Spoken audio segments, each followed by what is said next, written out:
Ever hear a song so good that you just know the band must have had dozens of hits, only to discover they vanished after one legendary moment? 1970 gave us a treasure trove of tunes that lit up the charts, then faded into memory. From the cowbell roar of Mississippi Queen, to the breezy anthem in the summertime, these were the songs you forgot you loved, until now. Over the next few minutes, we'll dive into 15 unforgettable one-hit wonders of 1970s, stories behind the songs, quirky recording moments, and why they still echo in our playlists. If you love rediscovering music history, hit that like button and subscribe now. Let's bring these lost hits back to life. Mississippi Queen, call me everything. Mississippi Queen, Mountain, 1970. Our journey starts with Mississippi Queen by Mountain, released in early 1970. It's considered their signature track and remains a hard rock classic, their most successful single, peaking at number 21 on the Billboard Hot 100.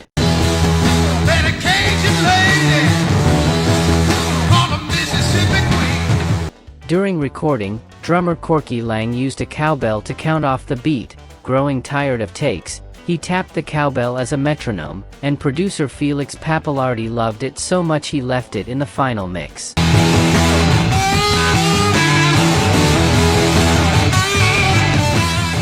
The song was part of Mountain's debut album Climbing, recorded at the record plant in New York.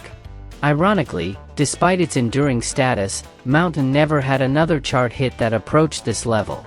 Over time, Mississippi Queen has been covered by many artists, Ozzy Osbourne among them, and remains a staple of classic rock radio. From that pounding riff and cowbell intro, what about a song built on pure rock swagger? Let's roll into All Right Now.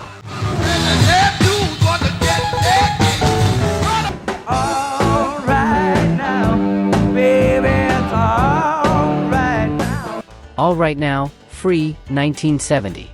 Here's All Right Now by Free, from their 1970 album Fire and Water. Written by bassist Andy Fraser and singer Paul Rodgers, legend says it was sketched out in a dressing room in about 10 minutes.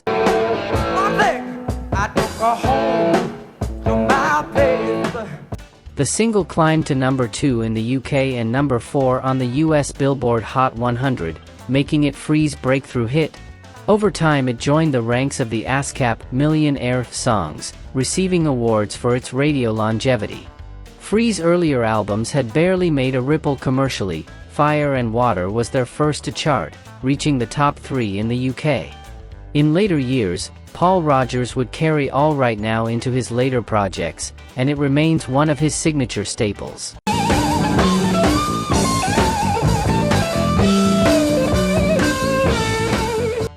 From swaggering rock to a breezy pop love song, next up, Love Grows, Where My Rosemary Goes.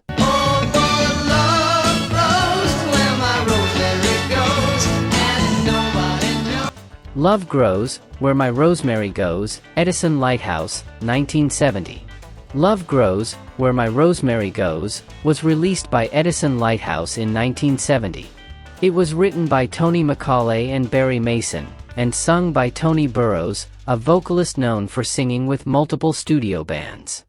The song soared to number 1 in the UK and made top 5 in the US, becoming a major international hit. She talks kinda lazy and people say she's crazy and her life's a mystery. One striking fact, it was recorded in just one take, a testament to the studio musicians and vocal performance. The cheerful, upbeat tune, catchy melody, and romantic imagery of Rosemary made it a radio favorite across pop and easy listening formats.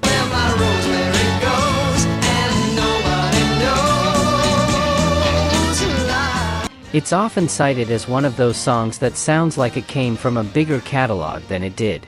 That sweet pop bounce shifts us toward soulful hope. Let's dive into Oh Child. Ooh, child, things are gonna get easier. Oh Child, The 5 Stir Steps, 1970. Oh Child, released in 1970 by the 5 Stir Steps, a family vocal group from Chicago. Ooh, child, things will get brighter.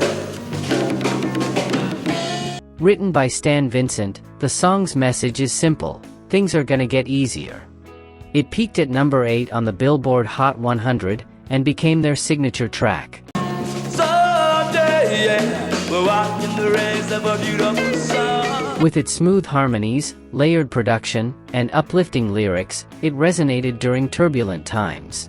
Over the years it's been covered by many artists and featured in films like Guardians of the Galaxy and Boys in the Hood.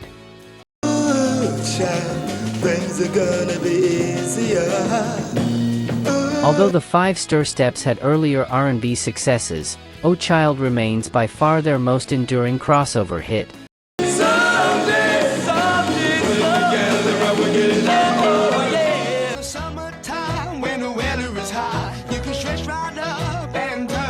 In the Summertime, Mungo Jerry, 1970. Here comes In the Summertime by Mungo Jerry, written by Ray Dorset and released in 1970. Dorset is said to have written it in about 10 minutes while working at a Timex laboratory.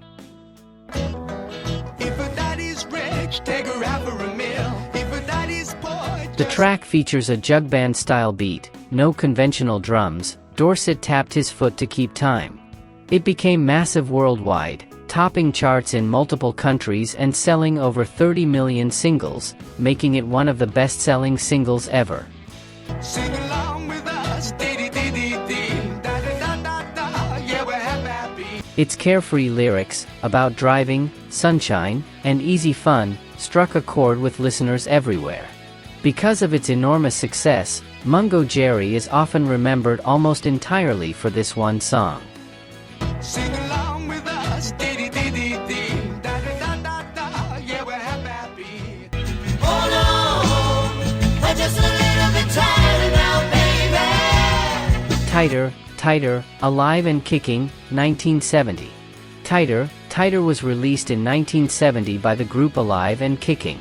The song was written and produced by Tommy James, of Tommy James and the Shondells, alongside Bob King.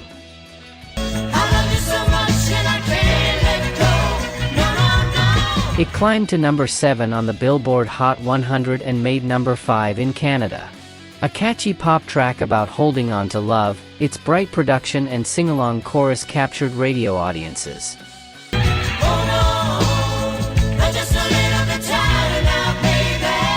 Although it became the group's only major hit, it remains a solid slice of early 70s pop rock.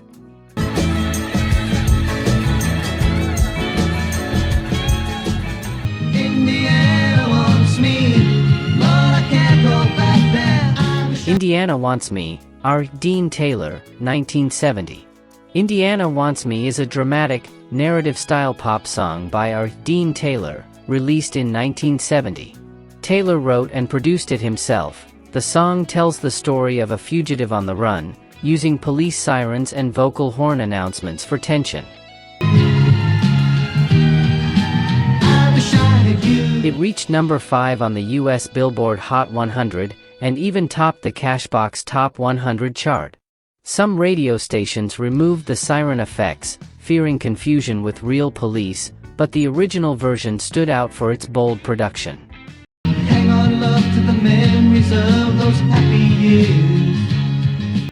Taylor was among the few white artists signed to the Motown label at the time, and this remains his signature piece. The changing of sunlight to moon. Reflections of My Life, Marmalade, 1970. Reflections of My Life was released in late 1969/early 1970 by Scottish band Marmalade, written by Junior Campbell and Dean Ford. Reflections of my life. It reached number 3 in the UK and number 10 on the US Billboard Hot 100. The song opens with a haunting reversed guitar part, and uses orchestral strings to deepen the emotional texture. Its lyrics express regret, loss, and contemplation, resonating widely as a song of regret. Oh, how they fill my eyes. Despite being more than just a one-hit band in their home markets, this track is what many remember them by overseas.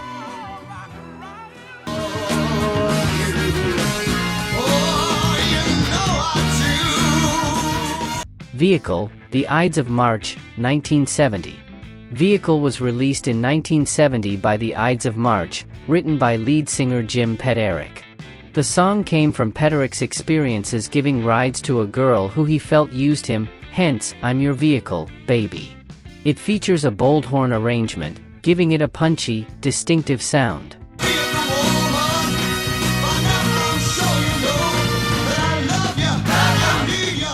Vehicle reached number 2 on the Billboard Hot 100 and became the fastest-selling single in Warner Brothers history at the time.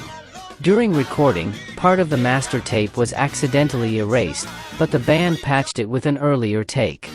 Though the band later continued, this remains their best-known and most enduring track. 73 men sailed up from the San Francisco Bay. Ride Captain Ride, Blues Image, 1970. Ride Captain Ride was released in 1970 by Blues Image, written by Mike Panera and Frank "Skip" Kant. The song's narrative follows 73 men leaving San Francisco Bay in search of a new land, then disappearing without a trace. 73 men sailing off to history. It peaked at number 4 on the US Billboard Hot 100 and was a major US hit. The track features a signature guitar solo and electric piano interplay, giving it a haunting and adventurous vibe. Ride, Captain, ride upon your mystery ship. Although Blues Image released more songs, none matched this level of chart impact.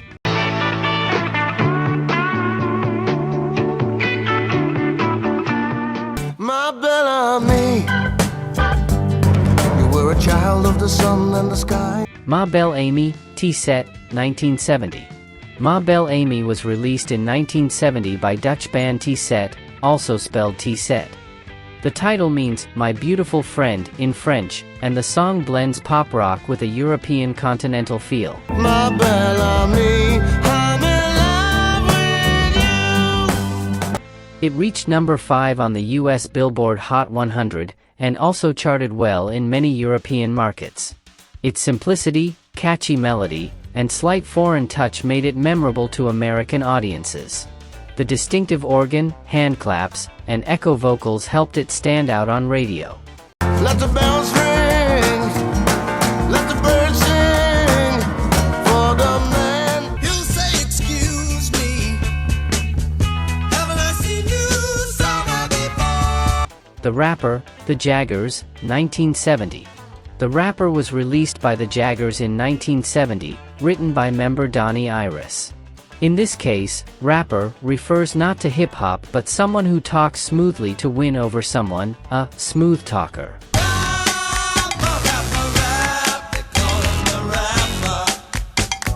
The song climbed to number 2 on the Billboard Hot 100 and hit number 1 on the Record World Chart. Its soulful groove, catchy chorus, and clever lyrics made it a radio favorite.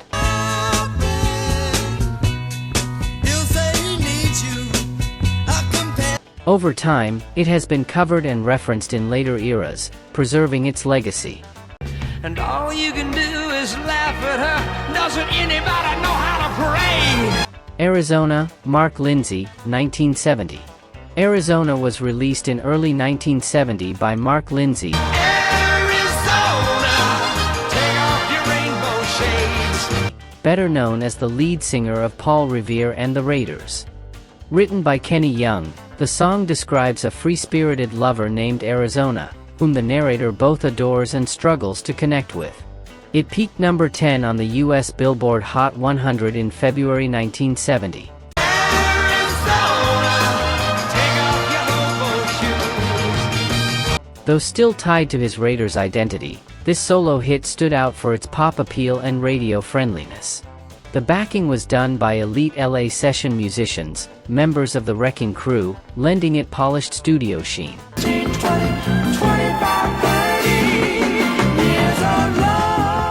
25 to 30 Years of Love, The Presidents, 1970. It was released in 1970 by The Presidents, also billed The Presidents, Washington, D.C. group. The song's lyrics look back over years of love, counting 5, 10, 15, 20, up to 25 to 30 years of devotion. That remind you of us when we were young, 5, 10. It reached number 11 on the Billboard Hot 100 and number 5 on the R&B chart. The track was produced by Van McCoy, who later became famous for the hustle and numerous disco hits. Whoa, look at the little kids playing. Although the Presidents had other R&B tunes, this crossover hit remains their signature track.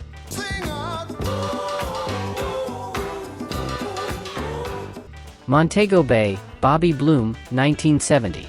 Montego Bay was released in 1970 by Bobby Bloom, co-written and produced by Jeff Barry. Inspired by the Jamaican resort city, the song features hand claps, whistling, and breezy island percussive flair.